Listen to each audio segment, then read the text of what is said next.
क्या भारत में अब पेट्रोल डीजल की तरह आपके घरों में बनने वाली रोटियां भी महंगी होने जा रही हैं? हाल ही में भारत ने अपनी गेहूं की सप्लाई पर बैन लगा दिया है। तो इसका मतलब क्या ये समझा जाए कि भारत में गेहूं की कमी आ गई है? इन्हीं कुछ सवालों के जवाब आज के कार्यक्रम में हम ढूंढने की कोशिश करेंगे। पूरी दुनिया में सबसे ज़्यादा गेहूं की सप्लाई भारत, चीन और रूस से की जाती है। भारत चीन के बाद दूसरे स्थान पर सबसे ज़्यादा गेहूं का उत्पादन करता है। इसके अलावा अमेरिका, यूक्रेन जैसे कई देशों के नाम भी इसमें शामिल हैं। एक सवाल ये भी उठता है कि प्रधानमंत्री नरेंद्र मोदी ने कुछ हफ्तों पहले कहा था कि India is ready to feed the world, यानी भारत दुनिया का पेट भरने के लिए तैयार है। अब 15 अप्रैल 2022 का पीयूष गोयल का ये ट्वीट देख लीजिए, जब उन्होंने बताया था कि भारत अब इजिप्ट का गेहूं का सप्लायर बन गया है। इन सब दावों के बाद आखिर भारत सरकार ने गेहूं की सप्लाई पर क्यों रोक लगा दी है? भारत में सबसे ज़्यादा गेहूं का उत्पादन राजस्थान, पंजाब, मध्य प्रदेश, हरियाणा और उत्तर प्रदेश में होता है, लेकिन गर्मी के चलते इस बार सभी राज्य परेशान रहे और कुछ किसानों की फसलें भी खराब हो गई। जैसे पंजाब सरकार ने सोचा था कि इस बार वो करीब 135 लाख टन का गेहूं खरीदेंगे, लेकिन पंजाब सरकार ने बताया कि इस बार उन्हें केवल 80 से लेकर 100 लाख टन तक का ही गेहूं मिल पाएगा। इसके पीछे का कारण है देश में पड़ रही गर्मी, जिसने पिछले 122 साल पुराना रिकॉर्ड भी तोड़ दिया और गर्मी के चलते किसानों की फसलें भी खराब हो गई। दरअसल जब गर्मी बहुत ज़्यादा पड़ती है तब उस वक्त क्या होता है कि गेहूं के जो बीज हैं वो ठीक से उग नहीं पाते हैं।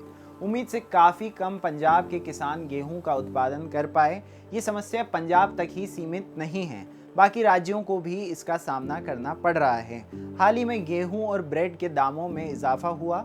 भारत सरकार को ये भी डर होगा कि उनकी लाभकारी योजनाओं पर भी इसका असर पड़ सकता है। मिसाल के तौर पर प्रधानमंत्री गरीब कल्याण योजना के तहत गरीबों को फ्री राशन मिलता है। प्रधानमंत्री योजना वेबसाइट के मुताबिक वर्ष 2020 से 21 में इस योजना के 75 करोड़ लाभार्थी रहे हैं। इस योजना का लाभ देश के 80 करोड़ से अधिक नागरिक उठा सकेंगे।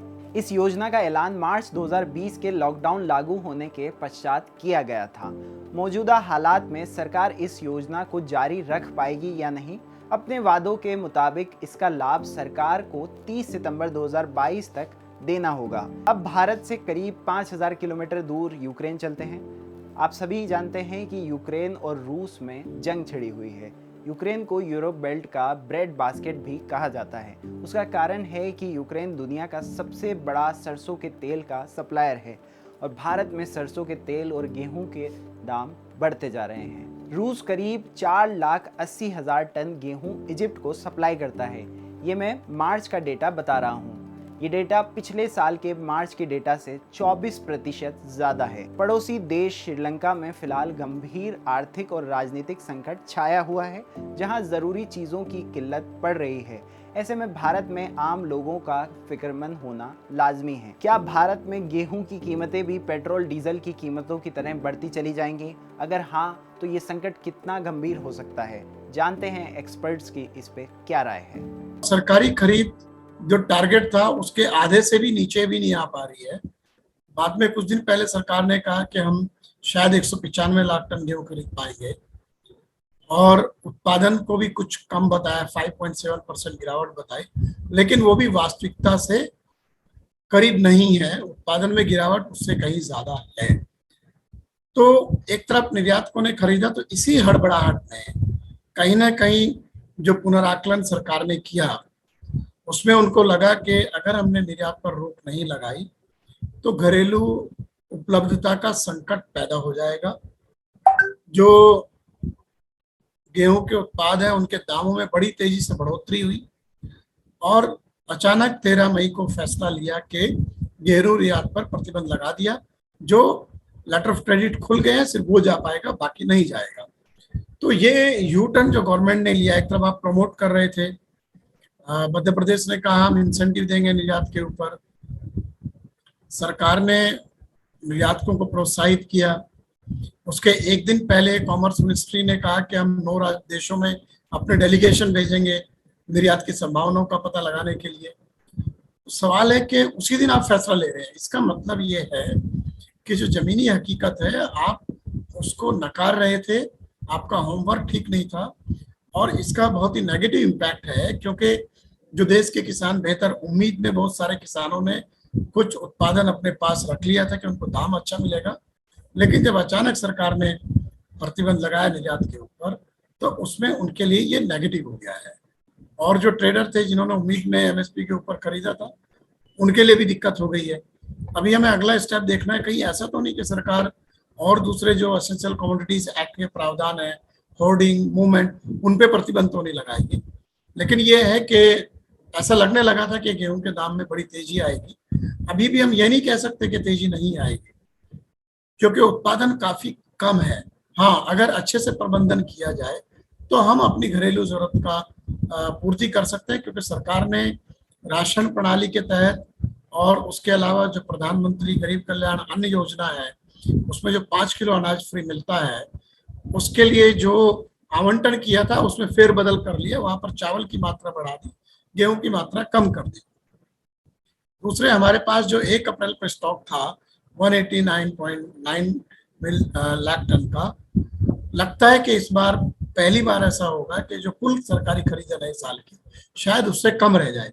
हालांकि अभी 2 दिन पहले फैसला लिया कि जो सिविल ग्रेन है 18% तक ब्रोकन है उसको भी एमएसपी पर खरीदेंगे, और जो प्रोक्योरमेंट का प्रक्रिया है वो कुछ राज्यों में जहां बंद हो गया था प्रोक्योरमेंट, पंजाब वगैरह में, उसको बढ़ा दिया है इस उम्मीद में कि शायद कुछ ग्रेन और आ जाएगा। तो अब इस जो गड़बड़ी हुई थी उसको समेटने की कोशिश है।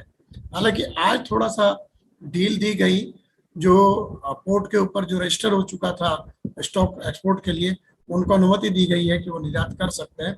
लेकिन अभी भी जो सही आकलन है कि कितना निर्यात है, कितना कॉन्ट्रैक्ट हुआ है, कितना शिप आउट हुआ है, उसके बारे में साफ आंकड़े आने चाहिए। और जो उत्पादन का सही आकलन है वो देश के सामने आना चाहिए। ये उपभोक्ताओं के लिए भी ठीक है, किसानों के लिए भी ठीक है। अगर उनकी आय में कुछ बेहतरी की गुंजाइश थी उसको प्रोत्साहन देना चाहिए, या फिर आप कम से कम जिन किसानों ने राशन प्रणाली में सरकारी खरीद में अपना गेहूं बेचा है उनको 500 रुपया क्विंटल तक का बोनस देना चाहिए, क्योंकि उन्होंने आपकी मदद की है, तो आप उनको पेनलाइज ना करें। तो ये सरकार को देखना चाहिए। आपका दूसरा सवाल जो सनफ्लावर ऑयल के लिए था, क्योंकि हम करीब 25 लाख टन जो तेल है, खाद्य तेल आपका सूरजमुखी तेल, वो हम आयात करते हैं। यूक्रेन हमारे लिए सबसे बड़ा निर्यातक था। जब से फरवरी में ये युद्ध शुरू हुआ है यूक्रेन और रूस का, तब से वो आयात बंद हो गया है, और उसका नतीजा ये हुआ कि जो खाद्य तेल है उन सब की कीमतें बढ़ी हैं, और सिर्फ हमारे लिए नहीं बढ़ी, पूरे दुनिया के मार्केट में बढ़ी है, जैसे अभी गेहूं की कीमतें बढ़ी है दुनिया भर में। तो इसका नेगेटिव इम्पैक्ट हमारे देश के उपभोक्ताओं के ऊपर आएगा ही आएगा, और जो महंगाई के जो ताजा आंकड़े हैं वो इसको साबित कर रहे हैं।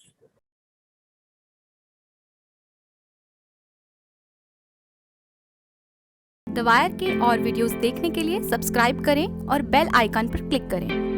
स्वतंत्र पत्रकारिता की आर्थिक मदद करने के लिए डिस्क्रिप्शन में दिए गए लिंक पर जाएं और अपनी राशि चुनें।